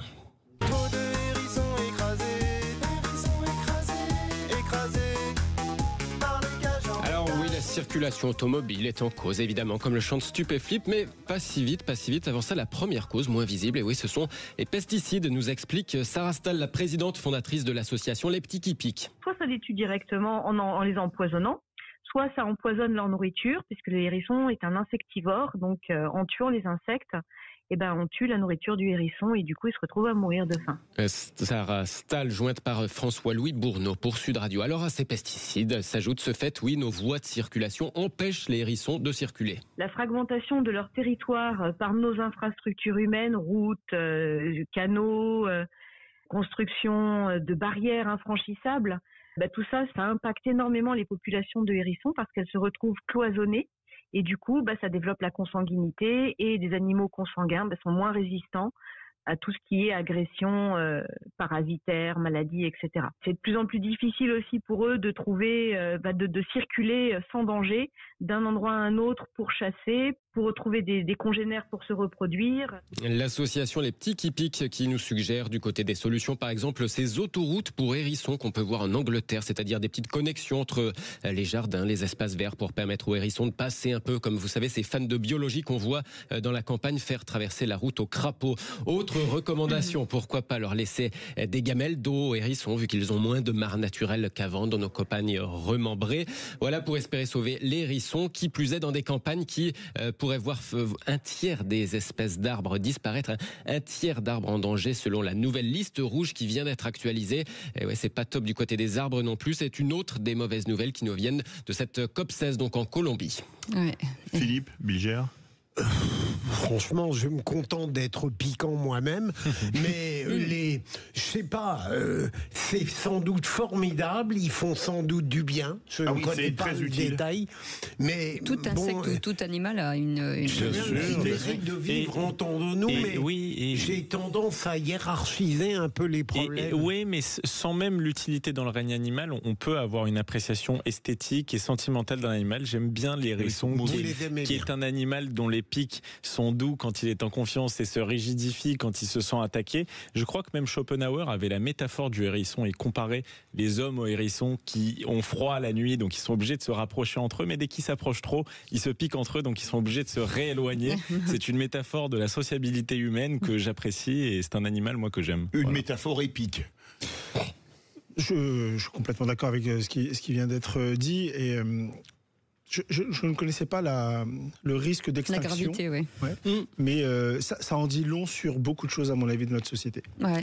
Alors, autre petit conseil de cette spécialiste jointe par François-Louis Bourneau pour Sud Radio, on peut aussi éviter de trop vite enlever les feuilles mortes, parce que si on les laisse un peu, ça permet à tous les petits animaux qui sont dessous et dont se nourrissent les hérissons, de vivre tout simplement, voilà. Et donc de fournir de la nourriture aux hérissons. Donc on peut y aller mollo sur le ramassage des feuilles mortes, apparemment. Moi, j'ai plein de hérissons dans mon jardin. Ouais. Ah bon? J'en ai plein. Parce qu'on leur donne à manger, on y fait attention et voilà. Et ça se reproduit, ça fait des tout petits hérissons. C'est trop mignon. Franchement, c'est vraiment mignon. C'est très mignon. Ils piquent les croquettes des chats parfois aussi. Oui, absolument. C'est vrai. Merci beaucoup, Félix Mathieu. Vous restez avec nous dans un instant, le coup de projecteur des vraies voix, et on va revenir sur les taxes, sur les sodas, sur les bières fortes votées par les députés. L'industrie agroalimentaire dénonce une manœuvre budgétaire cachée sous le prétexte de la santé publique. Alors parlons vrai, est-ce que tout est bon pour prélever de l'argent aux Français? Est-ce que la santé publique n'est pas un simple prétexte? Et à cette question, nouvelle taxe sur les sucres et l'alcool, la santé publique sert-elle de variable d'ajustement face au déficit? Vous dites oui à 80%. Vous voulez réagir? Le 0826 300 300. Et Magali Féluet sera avec nous, déléguée générale de Brasseurs de France. Soyez les bienvenus, on est ensemble jusqu'à 19h. Sud Radio, votre avis fait la différence. J'adore vos débats. On entend des choses qui changent un peu de la doxa généraliste qu'on entend trop partout. Sud Radio, parlons vrai. Vraie Voix Sud Radio, 17h-19h, Philippe David, Cécile de Ménibus. Chers amis, c'est non sans une certaine... Ah non, c'est pas mon discours d'investiture. Excusez-moi, j'étais partie là sur un truc, j'ai vu l'échéance 2 ans et demi pour les présidentielles, pardon. Philippe Bilger est avec nous. Vous me nommerez quelque part. Oui, bien sûr, vous irez quelque part. Mickaël Sadoun est avec nous, Farid Temsamani, bien entendu, et vous, 0826 300 300. Tout de suite, le coup de projecteur des vraies voix. Les vraies voix Sud Radio, le coup de projecteur des vraies voix. Les adeptes de soda devront-ils payer plus cher pour acheter leur boisson favorite? C'est fait, j'imagine, pour encourager les gens à consommer moins sucré. Non, c'est une façon supplémentaire de nous faire payer sur un produit. Sur les taxes, c'est pas plus mal, ça permettra de choisir un peu plus sainement, boire sainement. L'an dernier, cette taxe soda a, certes, permis de rapporter 450 millions d'euros à l'État, mais n'a pas freiné les ventes de ces boissons sucrées. Quand on est dans une addiction au tabac, à l'alcool ou au sucré, eh bien on paye pour son addiction et on n'est pas toujours dissuadé par le prix. 1/3 des adultes et même 2/3 des enfants consomment trop de sucre. Une addiction responsable de l'apparition de nombreux troubles, diabète, hypertension, problèmes rénaux ou encore maladies cardiaques. Et les députés ont donc adopté un amendement pour surtaxer les sodas et les bières très alcoolisées lors d'un débat sur le budget de la sécurité sociale. Geneviève Darrieussecq, la ministre de la Santé, se dit donc favorable à une nouvelle taxe sur les produits très sucrés, mais les professionnels de l'agroalimentaire dénoncent un choix budgétaire sous prétexte de santé publique. Alors parlons vrai, est-ce que vous avez le sentiment qu'on taxe le plaisir, puisque qu'on le veuille ou non, les sucres, les sodas, la bière, ça fait partie des plaisirs de la vie, même si l'alcool est dangereux pour la santé, à consommer avec modération, ça c'est pour l'ARCOM. Est-ce qu'une hausse des taxes est de nature à faire baisser la consommation ou même la qualité des produits? Et à cette question, nouvelle taxe sur le sucre et l'alcool, la santé publique sert-elle de variable d'ajustement face au déficit? Vous dites oui à 80%, vous voulez réagir, le 0826 300 300. Et Magali Philu est avec nous, déléguée générale de Brasseurs de France. Merci d'avoir accepté notre invitation. Bonjour. Bonsoir. Bonjour. Philippe Bilger, est-ce que finalement toutes ces propositions ne sont pas des mesures uniquement politiques ?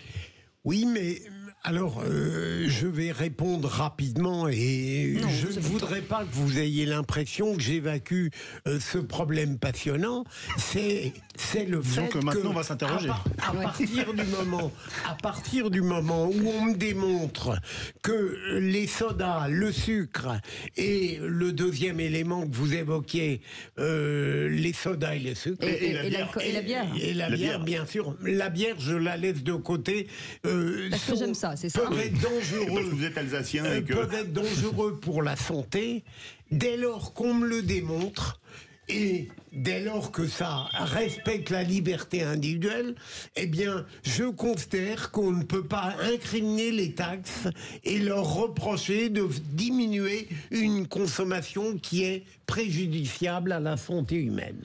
Mickaël Sadoun. Alors, il y a déjà une taxe sur certains produits sucrés depuis 2018 qui n'a pas fait baisser la consommation de produits sucrés. Donc, elles ont montré une inefficacité en termes d'effet sur la consommation. Je pense qu'il y a évidemment une hypocrisie à parler là de santé publique, puisqu'il s'agit d'abord de mesures budgétaires, et je le disais tout à l'heure, l'État veut faire les poches à n'importe qui en ce moment. Donc il y a, je dirais, un motif de vertu qui cache des motifs plus intéressés. Le caddie des Français est déjà largement rempli de taxes qui sont parfois un petit peu absurdes. J'en note quelques-unes, par exemple sur l'alcool. Alors évidemment à consommer avec modération et ne pas en abuser. Je ne dis pas ça que pour l'Arcom, je dis sincèrement ça pour les gens qui nous écoutent. Mais sur une bouteille de pastis qui coûte 20 €, il y a 15 € qui vont dans les poches de l'État. Entre la TVA à 20%, les accises et les cotisations de sécurité sociale, c'est cette somme-là qui va dans les poches de l'État. Pour le vin, c'est un peu exonéré parce qu'on va en faire profiter les producteurs français, donc il y a une hypocrisie. Pareil pour le chocolat. Est-ce que vous savez que les taxes, par exemple, la TVA sur le chocolat au lait, elle est à 20%, sauf si ça se mange en une bouchée.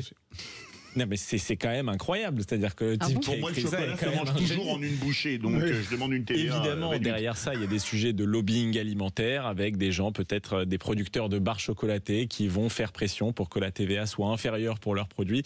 Donc faire attention parce que le caddie des Français est déjà plein de taxes et qu'il y a parfois un peu d'hypocrisie en la matière. Et moins d'alimentation, surtout. Farid Temsamani. Sur l'hypocrisie, c'est une évidence. En réalité, dès lors on pourrait extrapoler sur les alcools forts ou même sur le tabac. Dès lors qu'il y a effectivement une incidence sur la santé des Français, il faut être même beaucoup plus proactif. La difficulté, c'est que il y a déjà un certain nombre de taxes, que déjà, en termes d'acceptation, je pense qu'on arrive quand même véritablement pas très loin de la limite.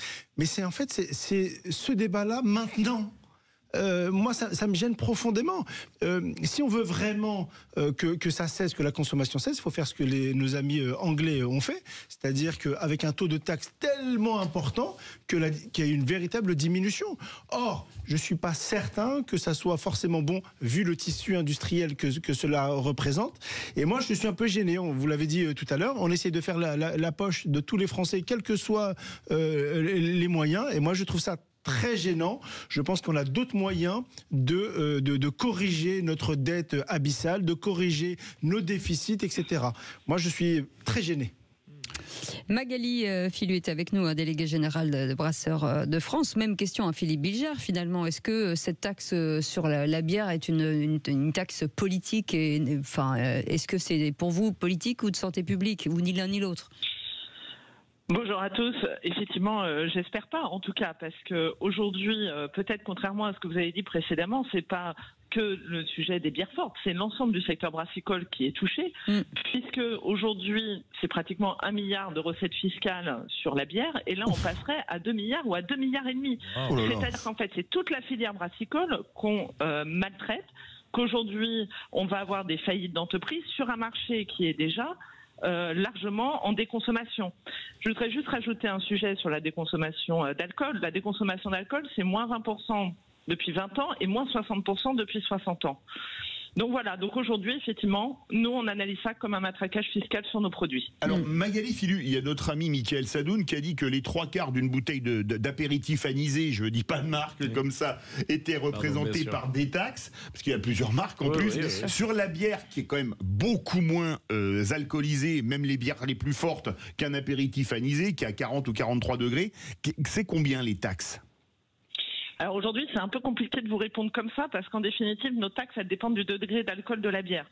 Aujourd'hui, sur l'ensemble de la filière brassicole, on est à peu près, en tout cas sur l'ensemble, autour d'1 milliard de taxes, sans compter la TVA, parce qu'en fait, c'est hors TVA de droits d'assises. C'est hors TVA, hein. Ah d'accord, moi je pensais que dans les taxes vous avez mis la TVA dedans quand même. Ah non, c'est ce qu'on appelle les assises. Non, on avait mis que les assises, que les droits d'assises. Hein. Ah oui. Mais par exemple, excusez-moi, sur une bière standard à 5-6 degrés, c'est combien les taxes C'est 60%? D'accord. Ça se calcule. Honnêtement, j'ai pas le chiffre. Alors moi, je suis allé regarder. Ça se calcule. Comment dire c'est en fait un certain nombre d'euros par hectolitre d'alcool. Exactement. Donc par exemple. Et en fonction du degré. Exactement. Donc là, les droits de consommation, par exemple, ils vont de 1,41 à 200 euros par hectolitre d'alcool pur. Voilà, ça c'est juste pour ce qu'on appelle les droits de consommation. Mais il y a aussi les cotisations de sécurité sociale qui vont de 20 euros à 600 euros par hectolitre d'alcool pur. Voilà. Ah oui, plus le reste. Finalement, je reviens sur ce que vous disiez tout à l'heure, Farid Temsamani. Mais si c'est un problème de santé publique, c'est comme la cigarette, on interdit en fait. C'est là où est l'hypocrisie. Si soi-disant c'est si important et si grave pour la santé des gens, le sucre, la cigarette, tout ce que... Voilà. La bière, etc. J'ai toujours été sidéré par les argumentaires du ministère de la Santé sur ces sujets-là. C'est-à-dire que dès lors qu'on sait que c'est... Alors, sans forcément parler des bières en l'occurrence, mais on sait aujourd'hui... de manière scientifique, que l'excès de sucre, notamment industriel, etc., et pourvoyeur de cancer. Et l'excès de gras aussi. Exactement, donc avec les conséquences sur la santé publique, les moyens, on l'a parlé tout à l'heure du manque de moyens. En réalité, c'est complètement hypocrite. Non, dans ces cas-là. Est-ce que c'est pas l'excès tout court, quel que soit le... Voilà, moi j'ai mon médecin qui me dit que je mange trop de légumes. Bien sûr. Donc voilà. Mais c'est la doctrine de Paracelse, tout est poison, rien n'est sans poison. Mais si on allait au bout d'une telle logique, on tomberait dans une société totalitaire. C'est vrai. Mal. Mais je suis d'accord. C'est Mark Twain qui disait pour vivre jusqu'à 100 ans, il faudrait renoncer à toutes les choses qui nous donnent envie de vivre jusqu'à 100 ans. Juste un élément. On a quand même le chic dans notre pays de se tirer des balles dans le pied quand même. On a un secteur, sur la planète en tout cas, où on a quand même un avantage concurrentiel relativement important. C'est quand même, au-delà de l'aspect culturel, on a quand même une industrie là-dessus, on est quand même... Et on arrive aujourd'hui, alors qu'on parlait tout à l'heure de déconsommation, on sait que le secteur des vignobles, par exemple viticole, est en crise. Des milliers d'hectares, notamment dans l'entre-deux-mer, on en a parlé sur Sud Radio la semaine dernière. Complètement. Et on va, en plus de ça... casser toute une partie de l'industrie avec derrière des emplois à la clé qui vont disparaître. Moi, je trouve ça toujours hallucinant. Magali Filu, pour nous donner des chiffres, vous qui êtes le délégué général de Brasseurs de France, la France, en termes de bière, ça a un excédent commercial, un déficit commercial, et combien d'emplois dans la filière, combien d'entreprises ? Alors aujourd'hui, dans la filière brassicole, vous avez 2500 entreprises sur l'ensemble du territoire. Généralement, on dit toujours que vous avez une brasserie à moins de 30 km de chez vous, quoi. Ah oui, quand même. Donc c'est pour vous dire qu'on a un très très fort maillage territorial.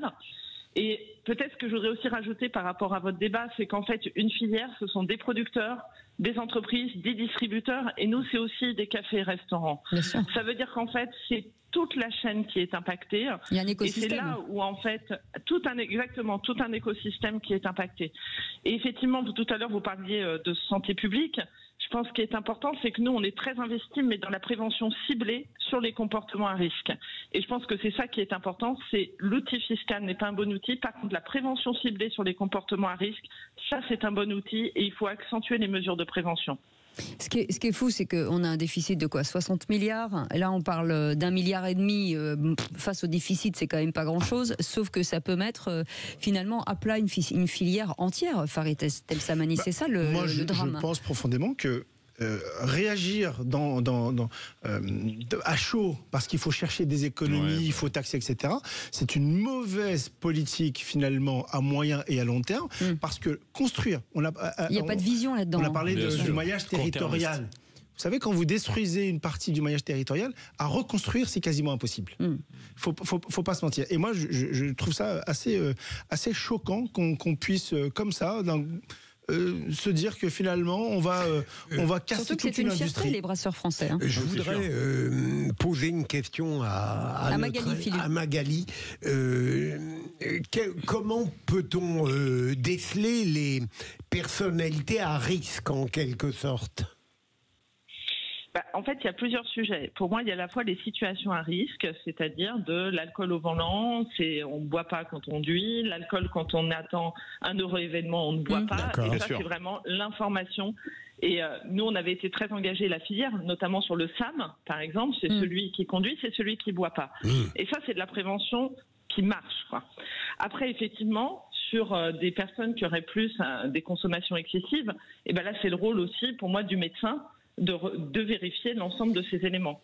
Mais est-ce que quand on voit la filière brassicole en France, vous dites c'est 2500 entreprises, si j'ai bien compris, 2500 brasseries, mais est-ce que celles qui vont être en danger, c'est pas les petites brasseries qui font de la bière, parce qu'il y en a aussi, c'est d'énormes multinationales qui produisent en France?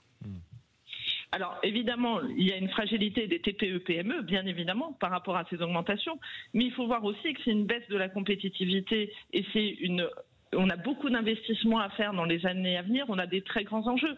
Donc en fait, ce type de taxe, finalement, va empêcher à nos entreprises de poursuivre leurs investissements et en même temps va complètement fragiliser le tissu de TPE-PME. Ce que je voudrais dire, ce qu'on ne sait pas, c'est que la bière, la France est le dernier consommateur de bière de l'Union européenne. Ah oui, on a cette chance d'être le premier pays en nombre de brasseries, mais le dernier pays en nombre de consommateurs de bière. Donc laissons notre tissu de TPE-PME pouvoir démontrer aux consommateurs finalement leur savoir-faire sur les territoires. Est-ce que ça, Magali Philus, ça va forcément avoir un impact à l'exportation aussi en matière de tarifs ? Alors nous, on exporte relativement peu, on exporte sur l'ensemble plutôt de l'Europe. On n'est pas tout à fait comme les vins et spiritueux qui exportons à travers le monde. Parce qu'avant tout, une bière, c'est une recette. On n'a pas d'indication géographique, on est avant tout une recette. Et nous, nos entreprises, elles sont vraiment sur le local. Je pense que vous connaissez tous autour de la table une brasserie pas loin de chez vous. Oui. Absolument. Absolument. Oui, mais il y a la question qui se pose quand même quelque part. On met une filière en danger. Est-ce que vous êtes écouté par les pouvoirs publics? Parce qu'en ce moment, ça se passe à l'Assemblée nationale. Il faudrait peut-être dire aux députés, écoutez, nous on a 2500 boîtes, il y en a X qui risquent de mettre la clé sous la porte. Le concours l'épine des taxes et des impôts, il faudrait quand même un peu mettre les aérofreins. Oui, Philippe a raison. Est-ce que vous l'avez appris comme nous dans la presse ? Ah non, parce que nous, on a suivi évidemment ces amendements et on a suivi ça de très près, justement, parce qu'on sait tout l'impact que ça peut avoir sur nos entreprises. Donc on a suivi, je dirais pratiquement en direct, quand ces amendements ont été votés en commission des affaires sociales. Et ce soir ou demain, ces amendements vont passer en séance publique. Oui, on espère d'être écoutés. En tout cas, voilà, on a alerté. Nos adhérents ont alerté leurs représentants sur les difficultés qui vont être absolument énormes pour notre filière. Oui, du coup, vu que ce sont des amendements de parlementaires, la position du gouvernement là-dessus? Alors pour l'instant, la position du gouvernement, on a plus entendu Madame la ministre s'exprimer, je crois tout à l'heure, sur le sucre, plus que sur nos produits. Absolument. Du coup, sur le projet de loi de finances, puisqu'il risque de passer finalement au 49.3, est-ce qu'il sera, selon vous, retoqué par exemple au Sénat lors de la navette ou pas du tout?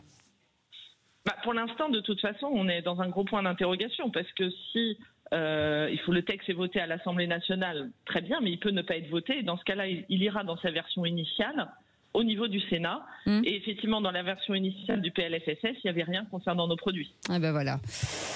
Eh bien écoutez, vous savez quoi, croisons les doigts.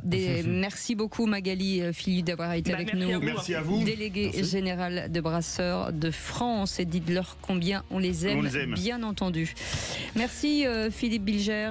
À demain. Merci Philippe Et Bilger, merci oui. beaucoup. Oui, pourquoi vous Je répétez dirais même ce que- plus, non, parce que il a un regard, je sais pas, qui m'a. Je sais pas. Et juste, merci beaucoup Farid Temsamani.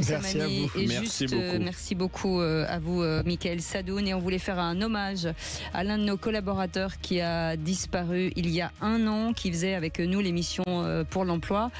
Est-ce qu'on a son petit son? Jérôme Laverny était un des nôtres, Une des voix voilà, de Sud et Radio. qui a disparu, et on ne l'oublie pas. Et c'est la raison pour laquelle on voulait repasser un petit moment de lui. Écoutez. Voilà des années que je dénonce cette pratique qui est d'une aberration et d'une stupidité sans fond, mais qui est très marketée, qui est très vendeuse en termes politiques, qui consiste à accoler le mot jeune au mot emploi ou au mot formation pour se donner bonne conscience. Cette frénésie, cette hystérie des mesures en faveur des jeunes laisse sur le bas-côté des seniors qui sont dans une déperdition totale et qui, à la veille d'une retraite, puisqu'on parlait des retraites il n'y a pas longtemps, vont se ça va trouver revenir, dans hein. une situation catastrophique. Et tout le monde s'en fout, littéralement. Tout le monde s'en fout. Il n'y a pas un seul département en France sans qu'il y ait une mission locale pour l'emploi des jeunes. Mais il n'y a pas de mission pour les seniors. C'est de l'aveuglement total, de la bonne conscience, à dire emploi des jeunes, emploi des jeunes. Voyez, nous sommes gentils, nous sommes lucides, nous faisons quelque chose pour l'emploi, en laissant totalement sur le bas-côté de réelles victimes qui sont aujourd'hui dans des situations catastrophiques. Et Jérôme Laverny voyait souvent juste sur l'emploi. On pense bien entendu à Évidemment. son fils, à sa fille et à sa famille. Merci. En tout cas, dans un instant, ce sera l'emploi. On parlera du télétravail. Et à partir de 20h, Philippe David. Les vraies voix du foot. Du Alors, foot. On va parler Ballon d'Or, et longuement Ballon d'Or, et puis Real Madrid aussi, parce que leur comportement honteux. Nous sommes bien d'accord, Philippe Bilger. Et ce sera le mot de la fin. Honteux. On en parle dans un instant. À partir de 20h. À tout de suite. Sud Radio. Sud Radio. Parlons vrai. Parlons vrai. Sud Radio. Parlons vrai.